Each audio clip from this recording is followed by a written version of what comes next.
नमस्कार विद्यार्थी मित्रांनो, मी मार्केट सर. आज आपण ज्या गोष्टीची आतुरतेने वाट बघतोय ती गोष्ट तुमच्यासाठी मी सांगणार आहे. तर आपण विचार केला आहे की ग्रुप सी ची जी काही आपली पूर्वपरीक्षा झालेली आहे, संयुक्त पूर्वपरीक्षा, त्याच्यामध्ये अंदाजे बाबा आपल्याला किती किती मार्क जर असतील तर आपण त्यासाठी क्वालिफाय होऊ शकतो, त्याचे म्हणजे आपण त्याला पात्र होऊ शकतो, हे थोडक्यात आपण बघू. तर लक्षात घ्या मित्रांनो, सगळ्यात पहिल्यांदा त्याची पार्श्वभूमी मी सांगतो त्या परीक्षेची.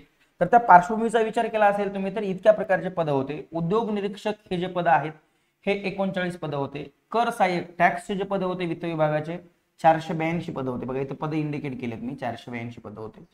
त्यानंतर लक्षात घ्या तांत्रिक सहाय्यकचे पद होते हे 9 पद होते. त्यानंतर तुम्ही जर बघितलं तर बाकी लिपिक नगरपाल वगैरे शिल्लक पदे हे आहेत, हे 17 पद होते. आणि त्यानंतर आपले लिपिक टंकलेखक बरोबर, ज्याला आपण आता महसूल सहाय्यक असं म्हणतोय, असे 786 पद होते. या सगळ्या पदांचा विचार केला तर 1333 पद होते. पण मित्रांनो, तुम्ही ग्रुप बी चा आणि ग्रुप सी चा जर ऑब्झर्वेशन केला असेल तर ग्रुप बी पेक्षा बरोबर का सी ला कशा जागा जास्त आहेत. जागा जास्त आहेत म्हणजे काय होणार आहे, साहजिकच कट ऑफ खाली येणार आहे. पहिला कारण, कट ऑफ खाली येण्याचं पहिलं कारण काय असणार आहे, ग्रुप बी पेक्षा ग्रुप सी ला जागा जास्त आहेत, त्यामुळे पहिलं कारण कट ऑफ खाली येण्याचं ते. दुसरं कारण कट ऑफ खाली येण्याचं काय आहे तर यावेळेस जी पेपरची डिफिकल्टी लेवल होती मित्रांनो, तर थोडी ग्रुप सी च्या अनुसार म्हणजे ग्रुप सी ला जसा पेपर पाहिजे त्याच्यापेक्षा थोडीशी लेवल अवघड आलेली होती.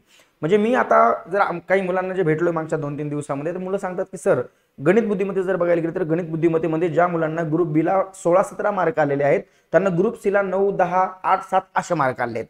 म्हणजे एका विषयातच तुमचे 5-5 मार्कांनी कमी झाला. मग असा जर सगळ्यांना भेटून मी जवळपास जे 400-500 मुलांना भेटलोय सगळ्यांचा आढावा घेतला, त्या आढाव्यानुसार थोडंसं मी तुमच्या पुढे मांडतोय की बघा आपल्याकडे सगळे एकूण अर्ज आले होते जवळपास 2,12,000. याच्यामध्ये काहीतरी 10-15,000 20,000 पोरं ॲब्सेंट असू शकतात, कारण ॲब्सेंटीचं प्रमाण सुद्धा यावेळेस बऱ्यापैकी होतं.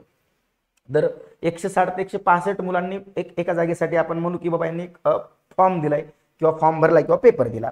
तर अंदाजित कट ऑफ सगळ्या याच्यावर मी अंदाजे म्हणतोय बरं, हा 1-2 मार्कांना मागे पुढे होऊ शकतो, मे बी पॉसिबिलिटी आहे.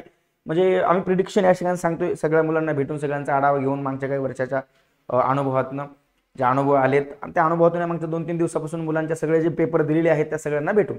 तर लक्षात घ्या एक अंदाज आपण असा बांधू शकतोय, जे पुरुषांचा कट ऑफ आहे तर पुरुषांचा कट ऑफ जर आपण विचार केला तर ओपनचा कट ऑफ 48 ते 50 च्या दरम्यान लागू शकतो. त्यानंतर बघा ईडब्ल्यूएस चा कट ऑफ 45 ते 47 च्या दरम्यान लागू शकतो पुरुषांच्या संदर्भात. ओबीसीचा कट ऑफ 48 ते बघा ओबीसी कट ऑफ 48 ते 50 किंवा 47 ते 49 बरोबर. हे दोन का सांगितलं मी बघा, 1-2 मार्काचा इथं फरक पडू शकतो. लक्षात घ्या 1-2 मार्काचा इथं फरक पडू शकतो, एक पुढे किंवा एक मागं. त्यानंतर लक्षात घ्या एससी कॅटेगरीचा जर कट ऑफचा विचार केला तर तो 44 ते 46 च्या दरम्यान लागेल. एसटी कॅटेगरीचा कट ऑफ लागेल, अंदाज सांगतोय मी, अंदाजे, तुम्ही म्हणा मास्तरनं सांगितलं होतं मग कसं काय झालं, तर हे अंदाज आहे सगळ्यांचा, जो विद्यार्थ्यांचा जो आढावा घेतलेला आहे मी मागच्या 2 दिवसामध्ये त्या आढाव्यावर मी तुम्हाला सांगत आहे. त्यानंतर एसएबीसीचा सुद्धा कट ऑफ बघा 48 ते 50 किंवा 47 ते 49 एखाद्या 2 मार्काचा फरक पडू शकतो. त्यानंतर महिलांचा कट ऑफ बघा, आता साहजिक आहे महिलांचा कट ऑफ नेहमी पुरुषांपेक्षा कमीच लागतोय आणि कमीच लागणार आहे. तर महिलांचा कट ऑफ बघा ओपन कॅटेगरीचा कट ऑफ लागेल 46 ते 48, ईडब्ल्यूएसचा 44 ते 47 पर्यंत मुलांना आहेत मार्क, ओबीसी 44 ते 47, एससी कॅटेगरीमध्ये 42 ते 45, एसटी मध्ये 40 ते 42 आणि एससीबीसीचा 44 ते 40. हे अंदाज आहेत सगळ्या मुलांना भेटल्यानंतर त्यांच्या अनुभवातून त्यांच्या आलेल्या स्कोरवरनं. आणि साहजिक आहे ग्रुप बी पेक्षा ग्रुप सीच्या पोस्टनुसार पेपर थोडासा काही अवघड होता. आता पण माझं तुम्हाला एक सांगणं आहे मित्रांनो, जर तुम्हाला 45+ असतील ना तर तुम्ही अभ्यास मेन्सचा केला पाहिजे. 45+ तुम्हाला मार्क्स असतील तर तुम्ही मेन्सचा अभ्यास केला पाहिजे. याचं कारण काय आहे तर त्याचं नंबर 1चं कारण असं आहे की बाबा आपण काय म्हणतो सर मी मेन्सला जर क्वालिफाय झालो तरच अभ्यास करील, तर तेवढ्या कमी दिवसामध्ये मराठी आणि इंग्लिशचा अभ्यास होऊ शकत नाही.